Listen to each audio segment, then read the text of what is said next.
Welcome everyone to CBSE CSIP YouTube channel. इस video series में हम 12th कंप्यूटर साइंस के लिए क्रैश कोर्स डिस्कस कर रहे हैं। ये क्रैश कोर्स 2021 बैच के लिए है। इससे पहले हम इंट्रोडक्टरी वीडियो में ये डिस्कस कर चुके हैं कि हम इस क्रैश कोर्स में क्या क्या कवर करने वाले हैं। यदि आपने वो वीडियो नहीं देखी है तो आप जाकर देख सकते हैं, प्लेलिस्ट में आपको मिल जाएगी। चलिए आज की वीडियो स्टार्ट करते हैं और इसमें डे 1 में हम इन सारे टॉपिक्स को कवर करेंगे। हम देखेंगे Python functions up to parameter passing. उसके आगे का हम डे 2 में कवर करेंगे। चलिए स्टार्ट करते हैं डे 1। फर्स्ट थिंग है पाइथन फंक्शंस। फंक्शंस हर एक प्रोग्रामिंग लैंग्वेज में होते हैं, चाहे वो C हो, C++ हो, जावा हो या फिर कोई और भी लैंग्वेज हो। ऐसे ही पाइथन में भी फंक्शंस होते हैं। पाइथन में जो फंक्शंस होते हैं उनको डिस्कस करने से पहले हम जान लेते हैं कि फंक्शंस क्या होते हैं। A function is a programming block of code which is used to perform a single related task. Functions क्या होते हैं? एक ब्लॉक ऑफ कोड्स हैं। तो ये कोड है, इस कोड का कुछ नाम होगा, जो फंक्शन का नेम रहता है वही इसका नाम हो गया। तो यहाँ पर हम कुछ पैरामीटर्स इनपुट में देते हैं और ये मुझे कुछ आउटपुट रिटर्न करके देता है। ये आउटपुट सिंगल हो सकता है या मल्टीपल आउटपुट भी हो सकते हैं। जो इनपुट हम देते हैं उसको हम बोलते हैं पैरामीटर्स, और जो आउटपुट मिलता है वो हम फंक्शन के अंदर से ही रिटर्न करते हैं। ये सारा प्रोसीजर होगा और जो भी कैलकुलेशंस हो रहे हैं उससे जो आउटपुट आ रहा है उसको लास्ट लाइन में हम रिटर्न कर देते हैं। वही आउटपुट यहाँ पर फंक्शन के एग्जीक्यूशन के बाद मिलता है। Function is a programming block of codes which is used to perform a single related task. कोई एक सिंगल रिलेटेड टास्क ये परफॉर्म करता है। It only runs when it is called.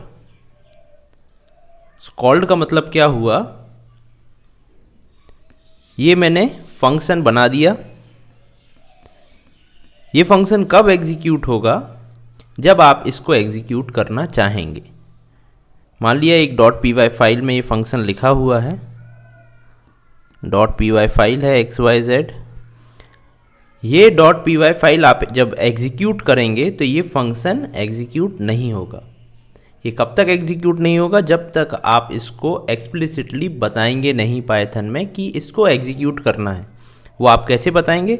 आपको इसी .py फाइल के अंदर एक लाइन लिखना पड़ेगी, वहाँ पर लिखना पड़ेगा उस फंक्शन का नेम, पैरेंथेसिस लगाना पड़ेंगे और बस इतना ही आपको करना पड़ेगा। तो यहाँ पर जब ये पाइथन ये नेम देखेगा तो वो समझ जाएगा कि ये जो फंक्शन है इसको एग्जीक्यूट करना है।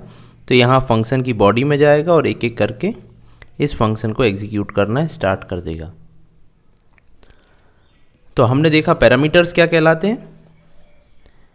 हमने देखा रिटर्न कहाँ पर होता है डेटा। यहाँ पर हमने देखा था ये फंक्शन रिटर्न करेगा जो कि आउटपुट में जाएगा।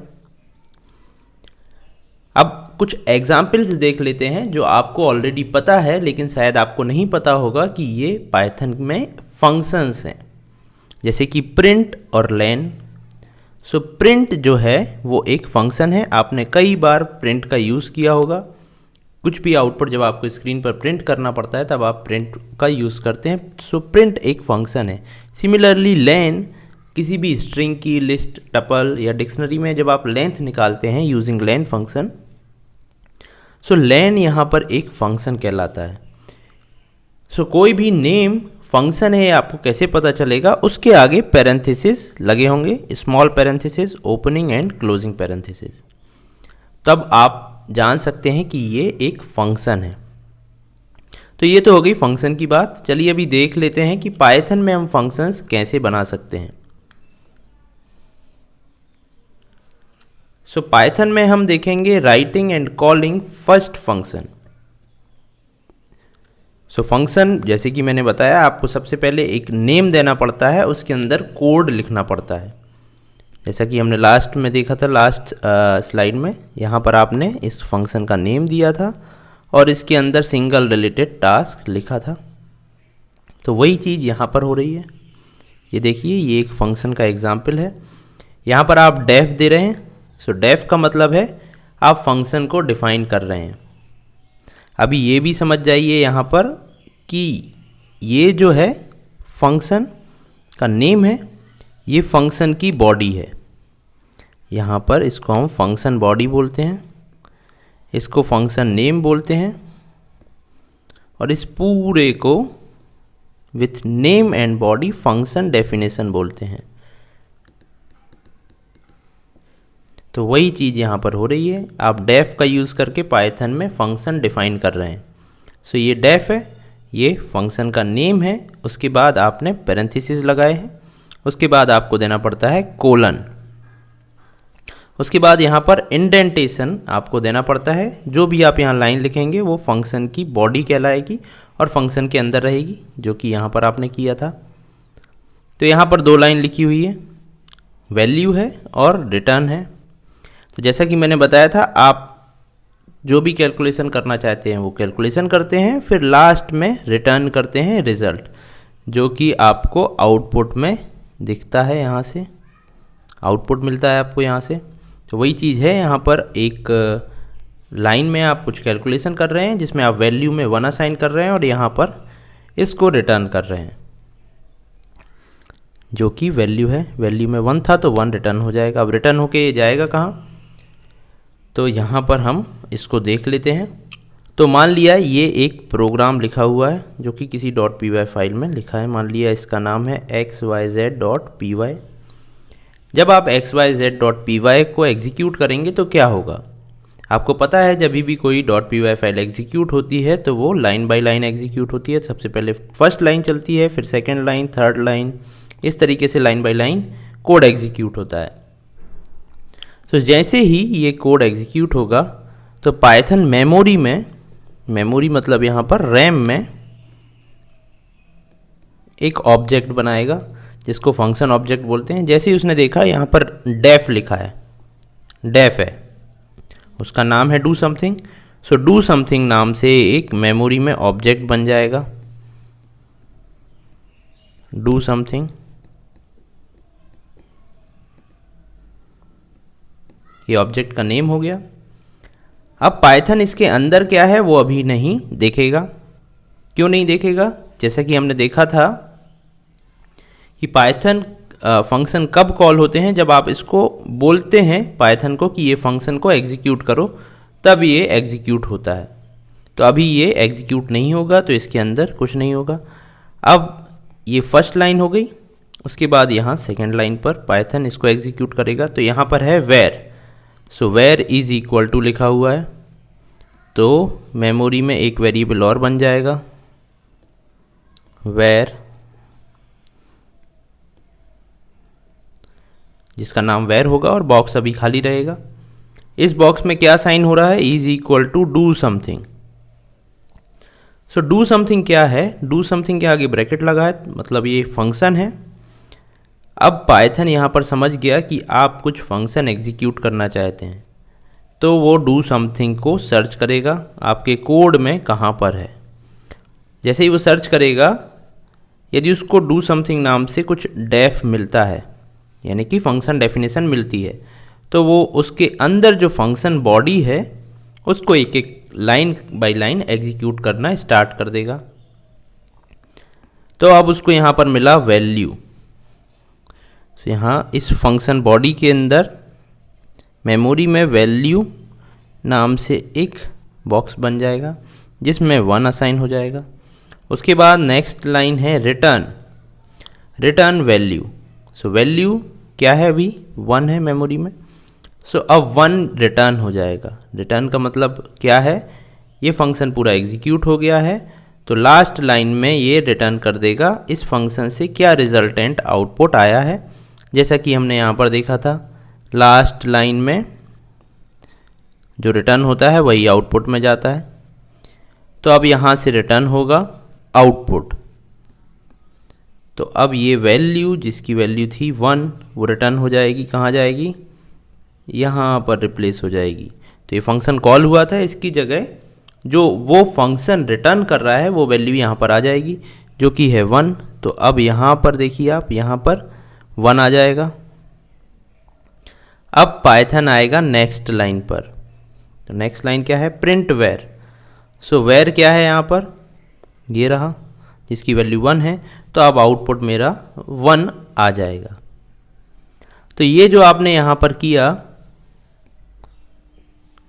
डेफ लगाकर, इसी को हम फंक्शन बोलते हैं।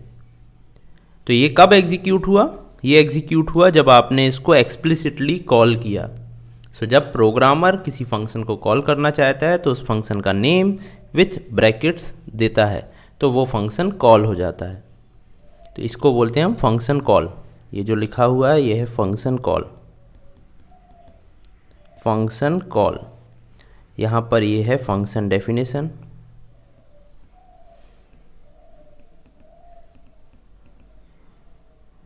ये है फंक्शन बॉडी।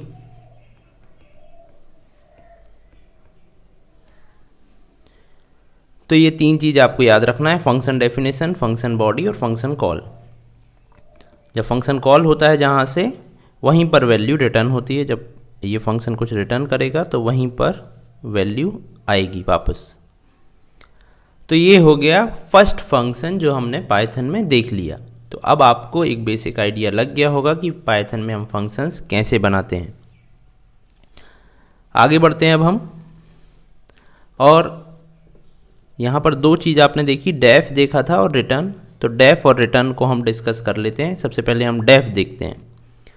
सो डेफ क्या है, def executes at run time. Remember all we have in Python is run time, there is no such thing as a separate compile time. आपको पता है पाइथन में इंटरप्रेटर होता है, कंपाइलर नहीं होता है।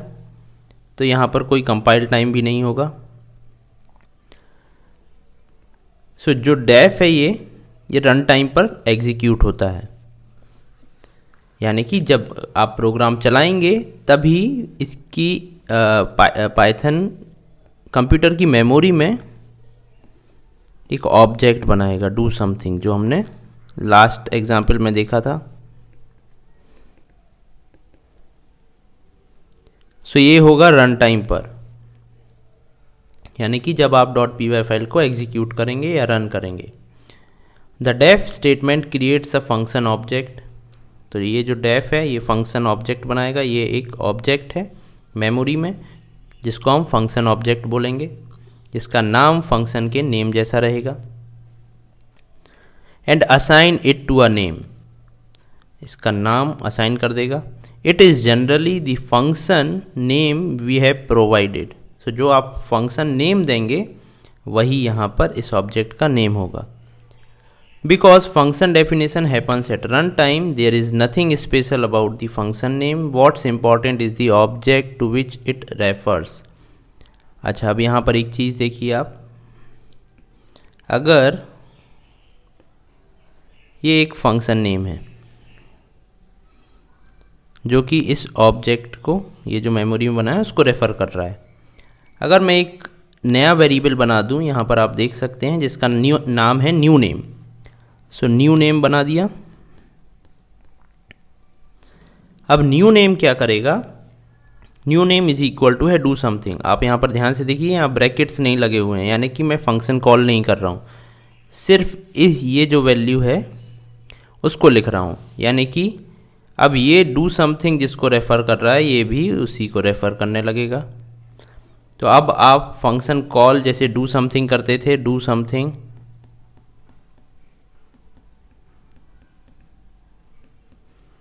ब्रैकेट लगाकर, वैसे ही आप कर सकते हैं न्यू नेम।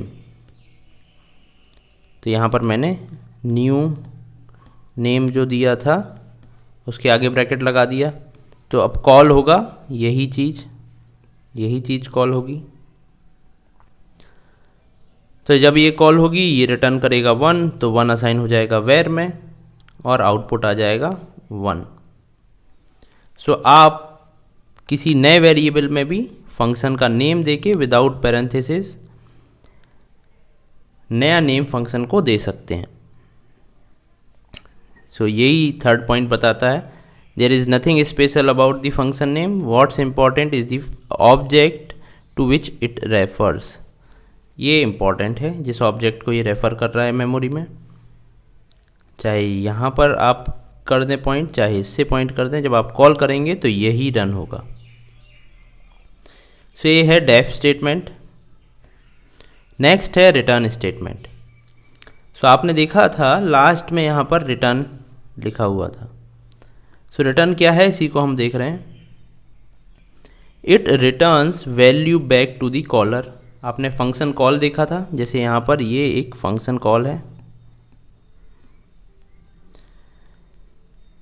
तो रिटर्न क्या करता है, जो भी रिजल्टेंट आउटपुट आएगा जहाँ से फंक्शन कॉल हुआ है वहाँ पर उसकी वैल्यू रिप्लेस कर देगा, रिटर्न कर देगा। It is not compulsory to provide a return statement in every function, or we can use only return in place of return variable। Second point का मतलब है आपको हर एक फंक्शन में रिटर्न देने की ज़रूरत नहीं है, या फिर आप रिटर्न वेरिएबल नेम जो देते हैं वो देने की ज़रूरत नहीं है। जैसे कि अभी तक हम यहाँ पर क्या कर रहे थे, हमने लिखा था रिटर्न और वेरिएबल नेम। सो ये करने की आपको ये करना कंपलसरी नहीं है, या तो आप इसको इग्नोर कर सकते हैं या फिर ओनली रिटर्न भी लिख सकते हैं। जब आप इसको इग्नोर करते हैं या ओनली रिटर्न लिखते हैं, इन दोनों ही केस में नन रिटर्न होता है। जैसे कि आप यहाँ पर देख सकते हैं, यहाँ पर मैंने फंक्शन डेफिनेशन लिखी और यहाँ पर रिटर्न जो हो रहा है वो वेरिएबल नेम मैंने यहाँ नहीं दिया है, ओनली रिटर्न लिख दिया है। इसका मतलब क्या है, जब आप इस फंक्शन को कॉल करेंगे और प्रिंट करेंगे वेर को, तो इस वेर में क्या आएगा, यहाँ से जो भी रिटर्न होगा वो यहाँ पर आएगा। अब जब हम यहाँ पर रिटर्न बस लिख रहे हैं तो यहाँ पर नन रिटर्न होगा, तो वेर में जो आएगा वो रहेगा नन। तो जब आप इसको प्रिंट करेंगे यहाँ पर तो आउटपुट में नन लिखा आएगा। सिमिलरली यदि मैं यहाँ पर रिटर्न ही ना दूँ, जैसे यहाँ पर सिर्फ रिटर्न लिख दिया था, रिटर्न ही नहीं दिया मैंने, तब भी वेर में यहाँ से क्या रिटर्न होके आएगा, वो यहाँ प्रिंट होगा, तो वो भी नन ही रहेगा। In both the above cases the output will be none. ये वाले केस में और ये वाले केस में आउटपुट नन रहेगा, यानी कि आप रिटर्न बस लिखें या कुछ ना लिखें तो आउटपुट नन आएगा। नन, NONE, कैपिटल N रहेगा। अच्छा, अब फंक्शंस क्या क्या रिटर्न कर सकते हैं। मान लिया आप फंक्शन में रिटर्न करना चाहते हैं। फंक्शन में ये फंक्शन है आपका जो आपने डेफ नाम से बनाया है, इसमें कुछ कोड लिखा है और लास्ट में लिखा है रिटर्न वेरिएबल। यहाँ पर आप इसको रिटर्न करना चाहते हैं, कहाँ पर रिटर्न होगा ये, जहाँ से फंक्शन कॉल होगा। तो यहाँ पर इसकी वैल्यू क्या क्या हो सकती है, ये एक लिटरल हो सकता है। लिटरल का मतलब होता है डायरेक्टली आप कुछ वैल्यू यहाँ पर दे सकते हैं, इधर ये नंबर है, नंबर दे सकते हैं, या कैरेक्टर दे सकते हैं, स्ट्रिंग दे सकते हैं। तो यहाँ पर मैं रिटर्न 5 लिख सकता हूँ, ये करेक्ट है। कोई वेरिएबल दे सकता हूँ, जैसे कि हमने रिटर्न अभी लास्ट केस में वैल्यू किया था, तो यहाँ पर रिटर्न और वेरिएबल नेम दे सकता हूँ, तो ये भी करेक्ट है। रिटर्न कुछ एक्सप्रेशन भी मैं यहाँ पर रिटर्न कर सकता हूँ, तो ये जो एक्सप्रेशन है ये कैलकुलेट होगा, क्या हो रहा है। जैसे मैं लिखता हूँ रिटर्न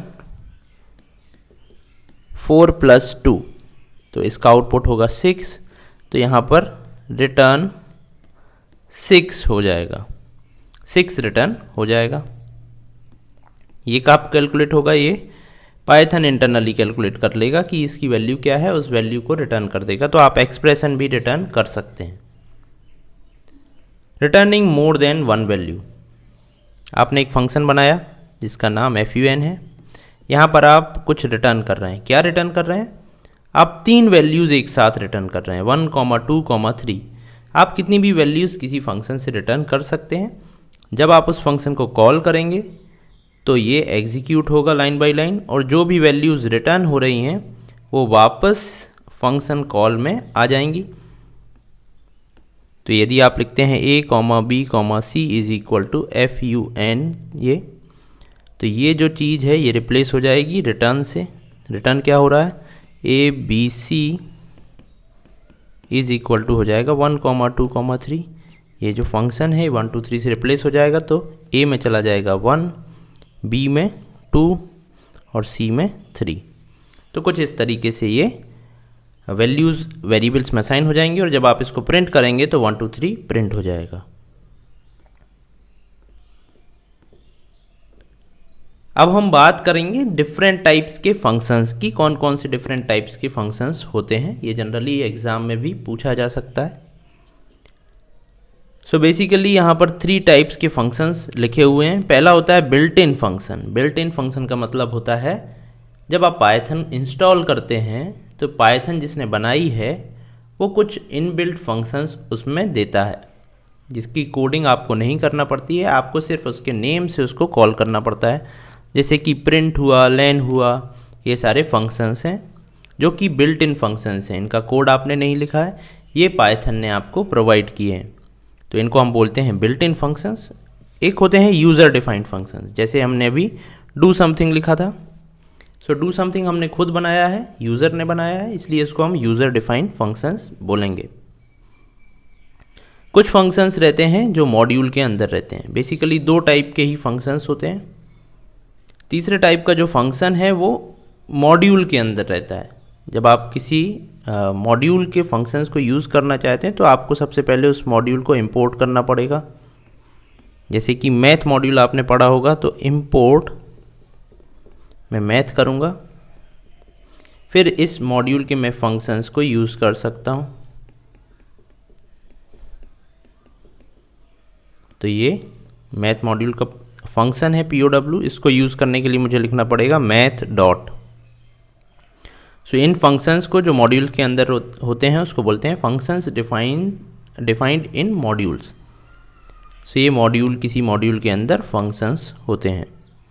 ये यदि मॉड्यूल पाइथन ने आपको दिया है तो ये बिल्ट इन फंक्शंस रहेंगे पाइथन के। यदि आप खुद से बना रहे हैं कुछ मॉड्यूल, जो कि आप कर सकते हैं, तो वो फंक्शंस उस मॉड्यूल के अंदर जो आपने बनाए हैं वो कहलाएंगे user defined functions. So mainly 2 type के ही फंक्शंस होते हैं, बिल्ट इन फंक्शंस और यूज़र डिफाइंड फंक्शंस।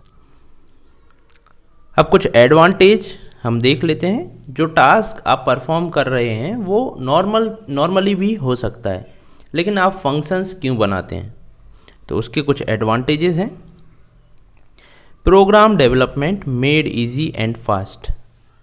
तो क्या होता है, जब आप किसी टास्क को छोटे छोटे पार्ट में डिवाइड कर लेते हैं तो उसका डेवलपमेंट इजी हो जाता है। आप छोटे छोटे पार्ट में टास्क को डिवाइड कीजिए और उसके लिए डिफरेंट फंक्शंस बना लीजिए, फिर जस्ट आपको उन फंक्शंस को कॉल करना पड़ेगा। So program development made easy. Program testing become easy, part by part आप उसकी टेस्टिंग कर सकते हैं।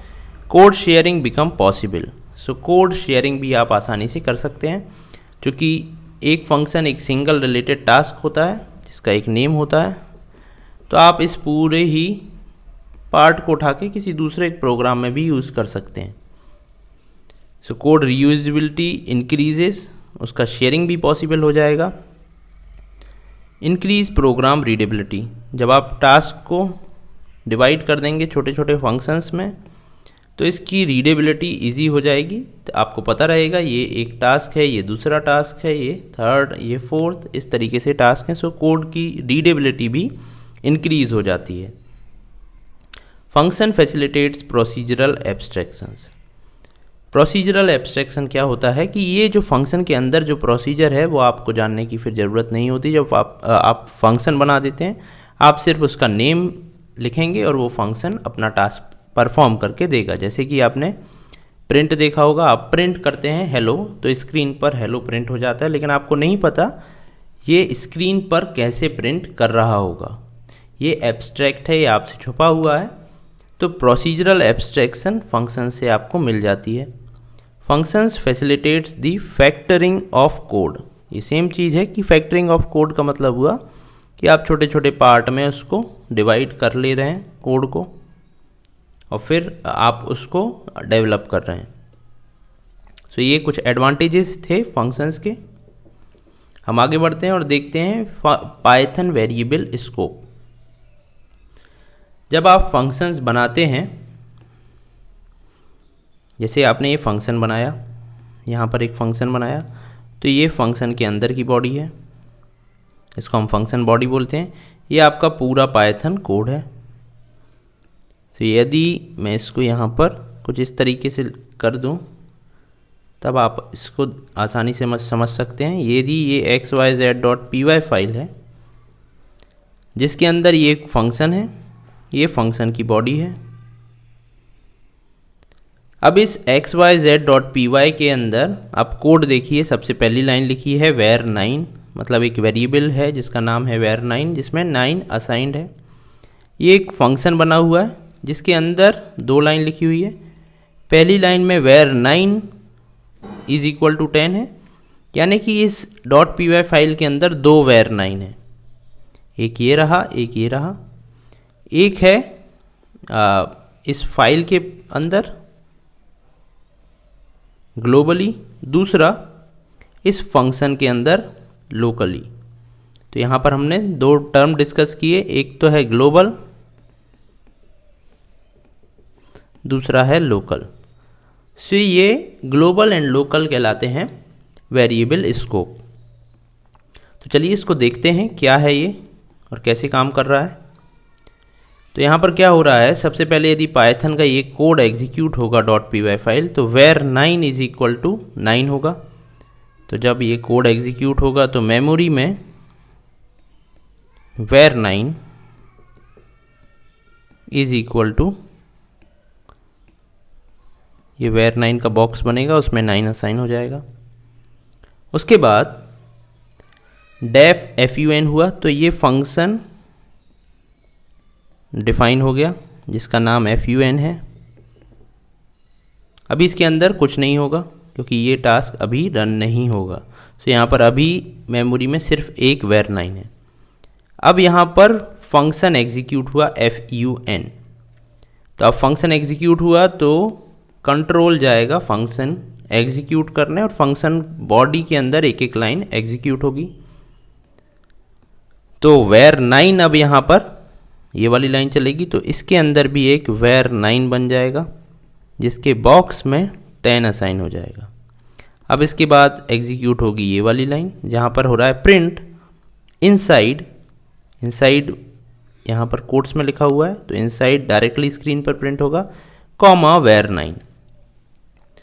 अब जब ये लाइन एग्जीक्यूट होगी तो पाइथन के पास दो var9 है, एक ये है एक ये है। तो कौन से var9 की वैल्यू प्रिंट होना चाहिए, यहाँ पर वैल्यू 9 है, यहाँ पर 10 है। चूँकि ये जो प्रिंट स्टेटमेंट है ये कहाँ पर है, फंक्शन बॉडी के अंदर। तो इस फंक्शन बॉडी के अंदर जो var9 है वही आउटपुट में आएगा। ऐसा क्यों होता है, क्योंकि फंक्शन जब एग्जीक्यूट होता है या पाइथन कोड एग्जीक्यूट होता है तो वहाँ पर एक टर्म होता है वेरिएबल स्कोप। सो हर एक वेरिएबल का कुछ स्कोप होता है और उसी स्कोप के अकॉर्डिंगली आउटपुट आता है। तो जब कोई वेरिएबल सर्च होता है मेमोरी में तो सबसे पहले वो लोकली सर्च होता है, उसके बाद ग्लोबली सर्च होता है। तो सबसे पहले लोकली सर्च होगा तो ये लोकल है, तो लोकली सर्च हुआ तो var9 मिल गया तो इसकी वैल्यू है 10, तो आउटपुट आ जाएगा इनसाइड 10। ये देखिए तो यहाँ पर आउटपुट आ गया। अब हुई ये वाली line execute print outside var9। अब जब ये वाली लाइन एग्जीक्यूट हुई तो ये वाली लाइन कहाँ पर है, xyz.py में ग्लोबली है, फंक्शन के अंदर तो है नहीं। तो अब ये जो var9 है वो सर्च होगा इस वाले बॉक्स में, इस वाले बॉक्स के लिए var9 है 9, तो आउटपुट आ जाएगा 9, आउटसाइड 9। तो यहाँ पर आपने देखा कि ये जो है यहाँ पर दो वेरिएबल्स हैं, ग्लोबल है और लोकल है। तो सबसे पहले लोकली सर्च होता है फिर ग्लोबली सर्च होता है। इसको एक और एग्जांपल से समझते हैं। मान लिया अब सेम कोड है, इस सेम कोड में मैंने इस वाली लाइन को कमेंट कर दिया है, देखिए ये कमेंट हो गई है। तो अब क्या होगा, अब देखिए अब लाइन बाय लाइन एग्जीक्यूट करिए कोड को। सबसे पहले var9 हुआ तो यहाँ पर var9 बन गया।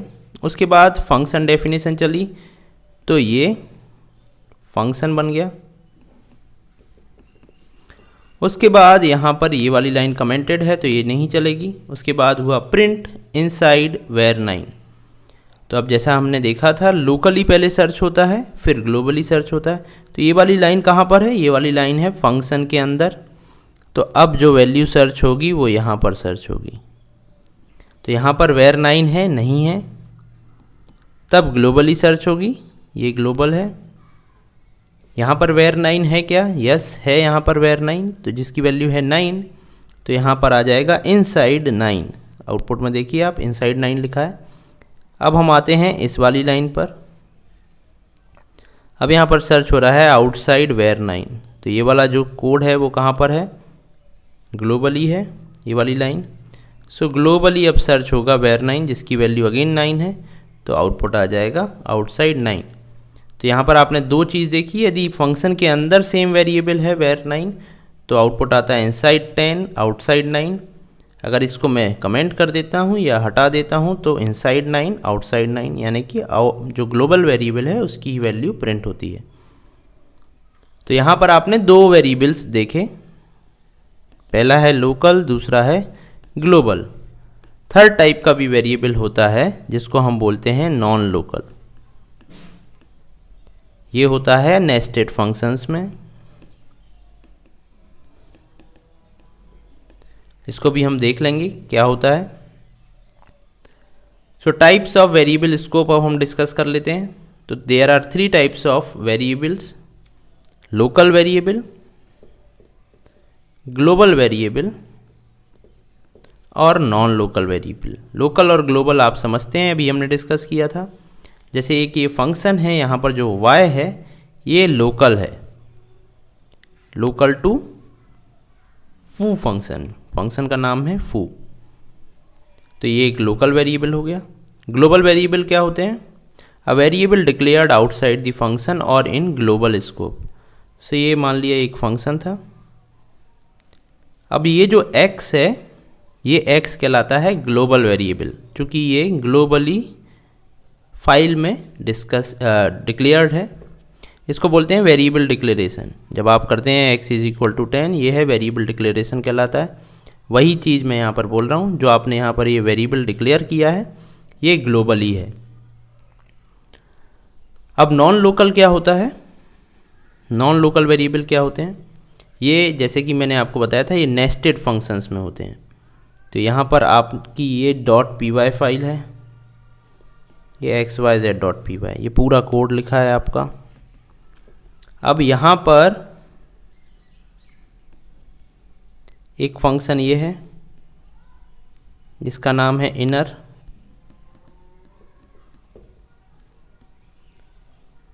दूसरा फंक्शन ये है जिसका नाम है आउटर। सो यहाँ पर दो वेरिएबल, दो फंक्शंस हैं और एक .py फाइल के अंदर ये लिखे हुए हैं। तो ये तो सबसे ऊपर डिक्लेयर्ड है, ये तो हो गया ग्लोबल, और ये जो x है ये हो गया इस आउटर फंक्शन का लोकल वेरिएबल। अब हम क्या चाहते हैं, हम चाहते हैं कि ये जो वेरिएबल है इसको आप इस फंक्शन के अंदर से एक्सेस कर पाएँ।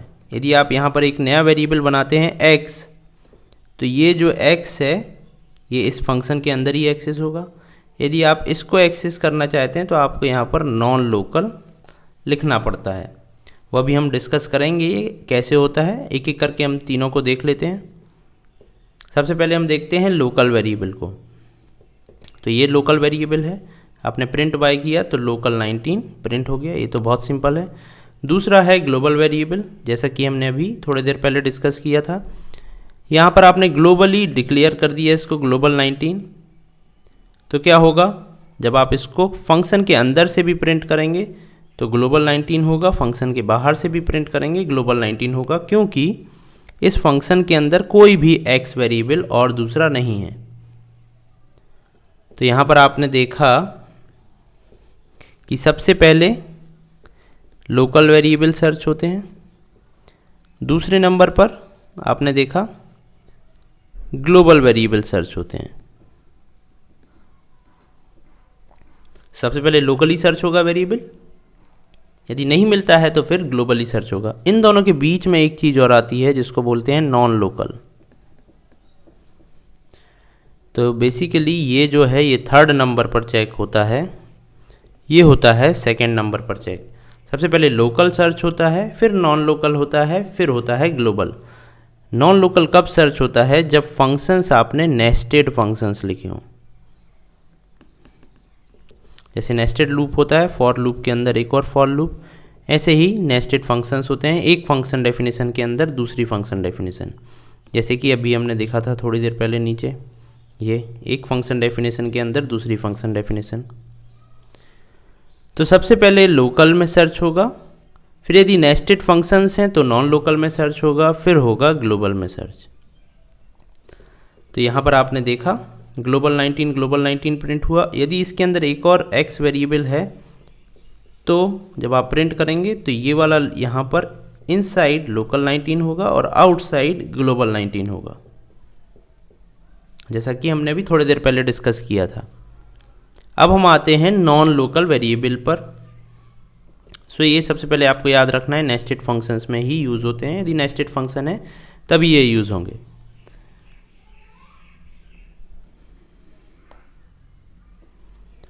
अब यहाँ पर कैसे ये काम कर रहा है इसको हम देख लेते हैं।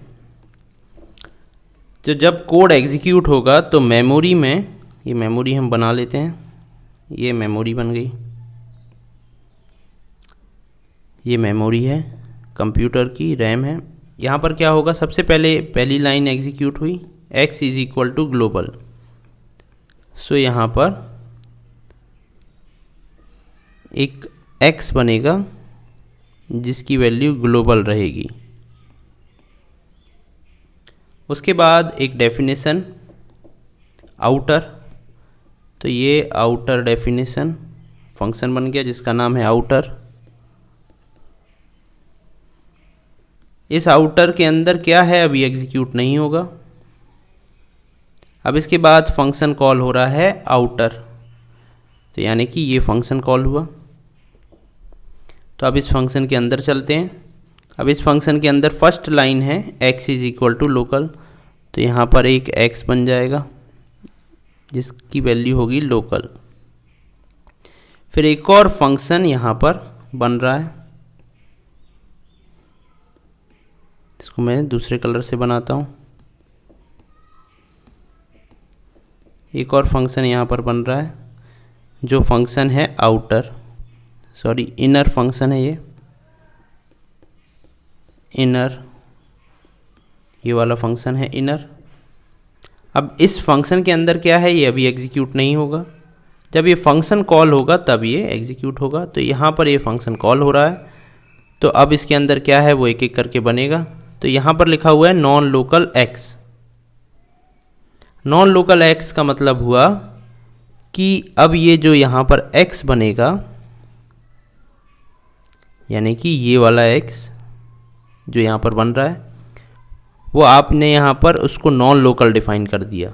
एक कीवर्ड रहता है नॉन लोकल और उसके बाद आप वेरिएबल लिख सकते हैं कि ये किसको रेफ़र करेगा। सो नॉन लोकल का मतलब है कि अब ये रेफ़र करेगा इसके जस्ट ऊपर वाले को। मान लिया एक साथ 3-4 नेस्टेड फंक्शंस बने होते हैं तो भी जस्ट ऊपर वाले को ये रेफ़र करता है। सो जब ये इसकी वैल्यू आप यहाँ पर चेंज करेंगे नॉन लोकल, तो अब ये इस फंक्शन के अंदर चेंज ना होकर चेंज होगी यहाँ पर। तो अब ये नई वैल्यू यहाँ हो जाएगी नॉन लोकल। उसके बाद ये प्रिंट हो रहा है, प्रिंट इनर x। तो इनर और x की वैल्यू क्या है, ये x की वैल्यू देखिए इसमें क्या है, ये लोकली लिखा हुआ है इनर के अंदर। तो इनर ये रहा, इसके अंदर x की वैल्यू क्या है, जो इसकी वैल्यू है, सो नॉन लोकल। तो यहाँ पर आ जाएगा इनर नॉन लोकल। तो ये फंक्शन ख़त्म हुआ। अब हम वापस चलते हैं नेक्स्ट लाइन पर। इनर से ये कॉल हुआ था, उसके बाद नेक्स्ट लाइन है प्रिंट आउटर x। ये आउटर फंक्शन है, इस आउटर के अंदर x की वैल्यू क्या है, नॉन लोकल। तो अगेन नॉन लोकल प्रिंट होगा। फिर उसके बाद ये जो आउटर कहाँ से कॉल हुआ था, यहाँ से, तो उसकी नेक्स्ट लाइन पर चलते हैं। यहाँ पर प्रिंट x हो रहा है, तो x, ये वाला x कहाँ पर है, ग्लोबली डिक्लेयर्ड है। तो अब मुझे ये x सर्च करना पड़ेगा इस ग्लोबल में, जो कि ये रहा। तो अब यहाँ पर प्रिंट हो जाएगी x की वैल्यू ग्लोबल। सो कुछ इस तरीके से ये काम करता है। यदि आपने यहाँ पर ये नहीं दिया होता तब क्या होता, तब यहाँ पर आउटपुट थोड़ा सा अलग होता। यहाँ पर इनर नॉन लोकल होता, उसके बाद आउटर, ये जो है ये वैल्यू चेंज नहीं होती और ये इसको रेफर नहीं करता।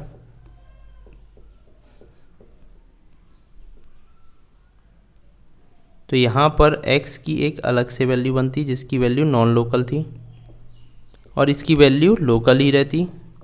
तो अब आउटर लोकल रहता और उसके बाद ग्लोबल आता। तो कुछ इस तरीके से ये आउटपुट होता। तो यहाँ पर नॉन लोकल की बजाय लोकल आता क्योंकि ये इस चीज़ को रेफ़र नहीं कर रहा है।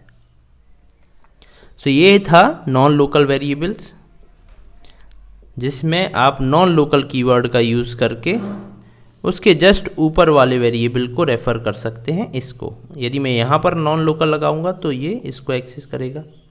सो इस तरीके से ये अपने जस्ट ऊपर वाले वेरिएबल को एक्सेस करते हैं। तो जैसे हमने नॉन लोकल वेरिएबल में उसके जस्ट ऊपर वाले नेस्टेड फंक्शन के वेरिएबल को चेंज करना देखा using non local keyword, non local x.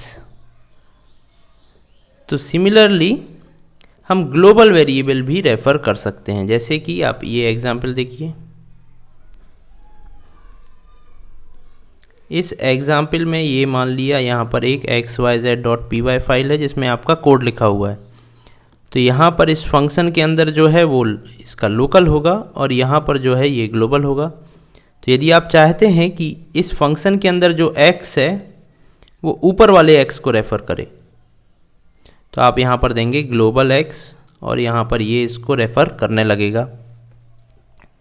ऐसा करना क्यों ज़रूरी है, देखिए, changing global variables value with in a function. जब आप किसी फंक्शन के अंदर किसी ग्लोबल वेरिएबल की वैल्यू को चेंज करना चाहते हैं तब क्या होगा, तब आपको ये ग्लोबल देना पड़ेगा, अदरवाइज एरर आएगी local variable x referenced before assignment. ऐसा क्यों हुआ देखते हैं हम। इसको एग्जीक्यूट करना पड़ेगा हमको। ये हमारा कोड है xyz.py। जब ये एग्जीक्यूट होगा तो मेमोरी में एक x वेरिएबल बनेगा जिसकी वैल्यू 20 होगी। उसके बाद डेफ फू हुआ तो ये फू बनेगा। उसके अंदर x इज इक्वल टू, जैसे ही x इज इक्वल टू हुआ एक नया वेरिएबल बन जाएगा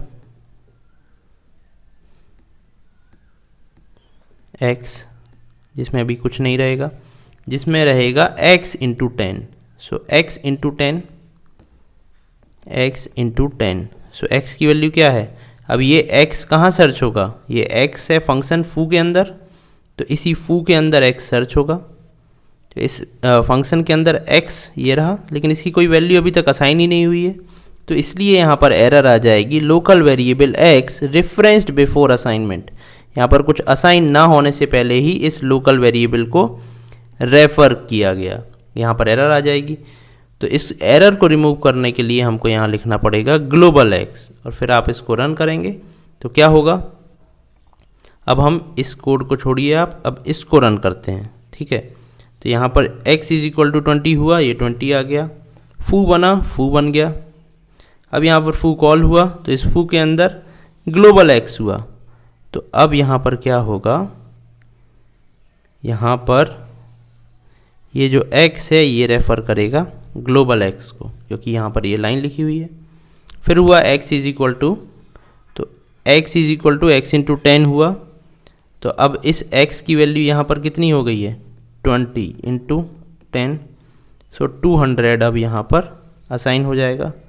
किस में असाइन होगा, यहाँ पर इस वाली में जो कि रेफ़र कर रहा है यहाँ।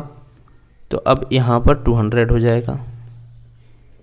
तो जब आप इसको प्रिंट करेंगे, इनसाइड x 200, आउटसाइड 200, तो ये ऐसे प्रिंट होगा।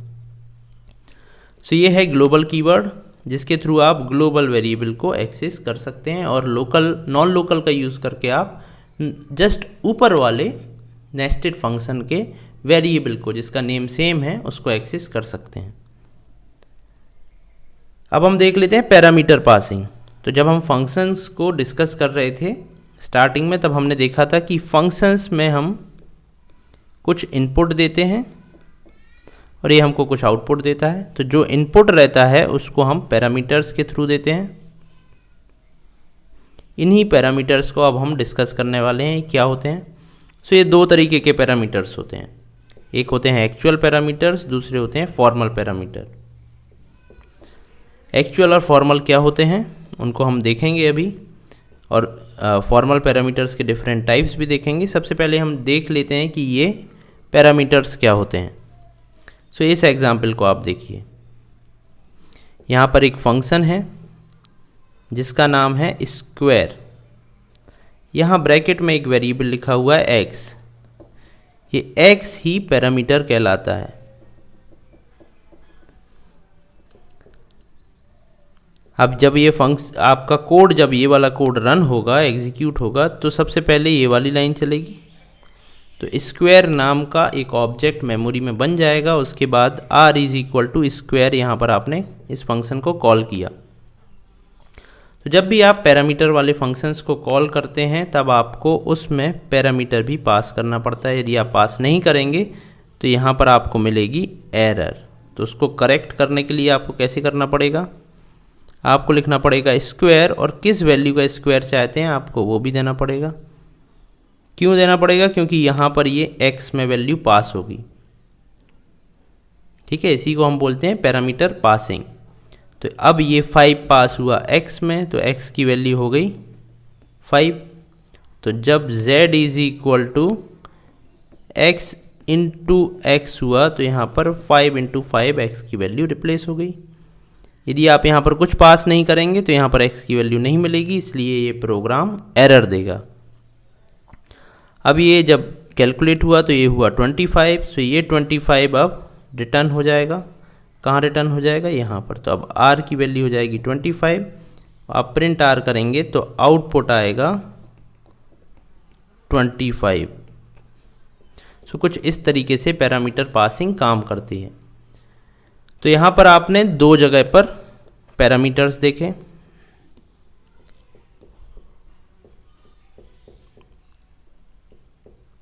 एक था ये x लिखा हुआ है, ये लिखा है 5।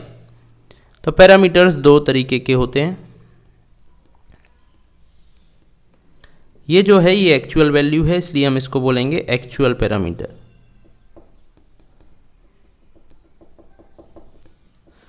और ये जो है ये आपके फंक्शन डेफिनेशन में दिया हुआ है, इसको हम बोलेंगे formal parameter.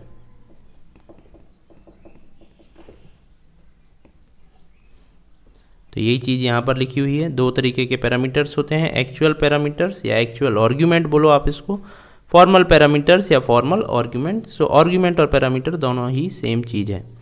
So actual parameter are those that are use during function call.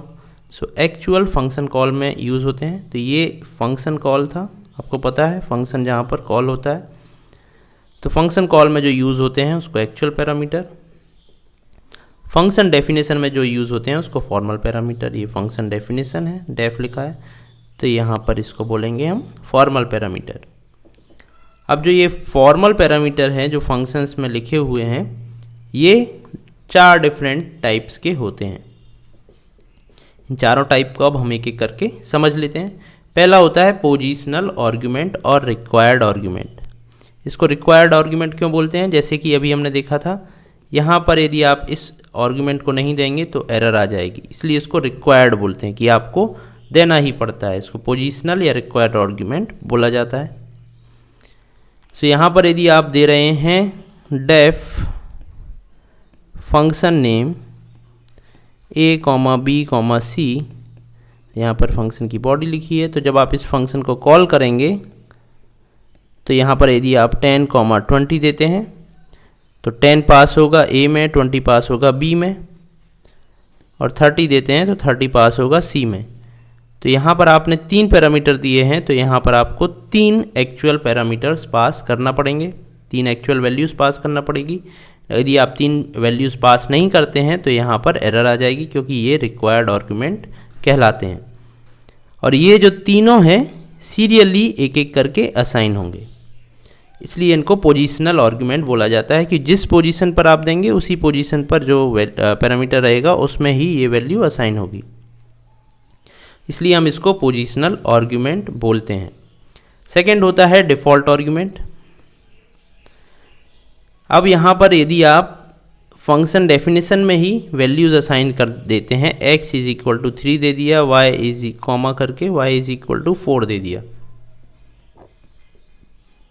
तो ये जो है ये डिफ़ॉल्ट आर्गुमेंट बन जाते हैं। यदि आप यहाँ पर फंक्शन कॉल में कोई आर्गुमेंट पास नहीं करते हैं तो इनकी ये डिफ़ॉल्ट वैल्यू चली जाएगी। यदि आप यहाँ पर वैल्यू पास करते हैं x की 4, तो अब x की वैल्यू 4 पास हो जाएगी, तो यहाँ पर 4 चला जाएगा। और यदि आपने y की वैल्यू नहीं दी है तो y की डिफ़ॉल्ट वैल्यू हो जाएगी 4। सिमिलरली यदि आप y देते हैं तो अब ये y जाएगा यहाँ पर, तो y की वैल्यू 45 हो जाएगी और x की डिफ़ॉल्ट वैल्यू जो 3 थी वही रहेगी। सो इस तरीके से ये काम करता है। तो यहाँ पर आप डिफ़ॉल्ट वैल्यूज़ दे सकते हैं, आप चाहें तो सारे पैरामीटर्स के लिए डिफ़ॉल्ट दे सकते हैं, यदि चाहते हैं तो कुछ पैरामीटर्स के लिए डिफ़ॉल्ट दे दें, कुछ पैरामीटर्स को आप पोजिशनल आर्गुमेंट जैसे भी यूज़ कर सकते हैं। इसके बाद होता है कीवर्डेड आर्गुमेंट। तो जैसे कि आप डेफिनेशन देते हैं फंक्शन की वैसे ही लिखते हैं। तो यहाँ पर आपने नेम कॉमा एज दिया। कीवर्डेड आर्गुमेंट में क्या होता है, यहाँ पर जो आपने नेम और एज दिया, जब आप कॉल करेंगे तो उसको कीवर्ड के थ्रू कॉल करेंगे। जैसे कि पोजिशनल आर्गुमेंट में आपने देखा था, जब आप इस फंक्शन को कॉल करना चाहें तो आप लिखते हैं FUN राम कॉमा एज 15, तो राम जाएगा नेम में और ये जाएगा 15 एज में। जिस पोजीशन में आप लिखेंगे उसी पोजीशंस में वैल्यूज़ असाइन होंगी। लेकिन कीवर्डेड आर्गुमेंट में आप क्या कर सकते हैं, इसी फंक्शन को आप ऐसे कॉल कर सकते हैं, फंक्शन पहले मैं एज दे दूं, age is equal to 15 comma name is equal to Ram. तो अब आपने यहाँ पर बता दिया इसको कि नेम जो है वो राम है और एज है 15, तो ये अब उसी ऑर्डर में असाइन करेगा। तो इसको हम बोलते हैं कीवर्डेड आर्गुमेंट। वेरिएबल लेंथ आर्गुमेंट, कई बार आपको पता नहीं रहता है कि कितने आर्गुमेंट आपको रिक्वायर्ड होंगे। जैसे कि इस एग्जाम्पल में देखिए, ये कुछ नंबर्स को सम करने का प्रोग्राम है। तो ये फंक्शन है, ये कुछ नंबर्स को लेता है और उनका सम रिटर्न करता है। तो ये कुछ नंबर्स 3 नंबर्स भी हो सकते हैं, 4 नंबर्स, 5 नंबर, 10 या 100 नंबर्स भी हो सकते हैं। सो अगर आप वेरिएबल लेंथ आर्गुमेंट देना चाहते हैं तब आपको फंक्शन के अंदर जो आर्गुमेंट दे रहे हैं उसके आगे स्टार लिखना पड़ता है। इस फंक्शन का फिर वेरिएबल जो आर्गुमेंट आप यहाँ ले रहे हैं उसका नेम आप कुछ भी दे सकते हैं। मैंने यहाँ वेर टपल लिया हुआ है, स्टार वेर टपल। इसका मतलब है अब ये वेर टपल कितने भी आर्गुमेंट रिसीव कर सकता है। तो यदि आप यहाँ पर 3 आर्गुमेंट पास कर रहे हैं तो ये तीनों इस सब में जाएंगे और वेर टपल की वैल्यू क्या हो जाएगी, एक टपल के फॉर्म में ये रिसीव करता है, तो इसकी वैल्यू ये हो जाएगी। यदि आप 4 आर्गुमेंट पास कर रहे हैं तो यहाँ पर 4 वैल्यूज़ आ जाएंगी, तो ये एक टपल के फॉर्म में वैल्यूज़ को रिसीव करेगा। तो जो भी आप यहाँ पर, यहाँ मान लिया आपने स्टार एक्स दिया, सम स्टार एक्स, तो अब एक्स जो है टपल के फॉर्म में वैल्यूज़ को रिसीव करेगा। जितनी वैल्यूज़ आप देंगे उतनी वैल्यूज़ टपल में आ जाएंगी। सो ये 4 तरीके के आपके फॉर्मल पैरामीटर्स हो गए। सबसे पहला था पोजिशनल, दूसरा डिफ़ॉल्ट, तीसरा keyword, fourth variable length argument. अब इन चारों तरीके के फॉर्मल आर्गुमेंट्स को आप एक साथ भी यूज़ कर सकते हैं।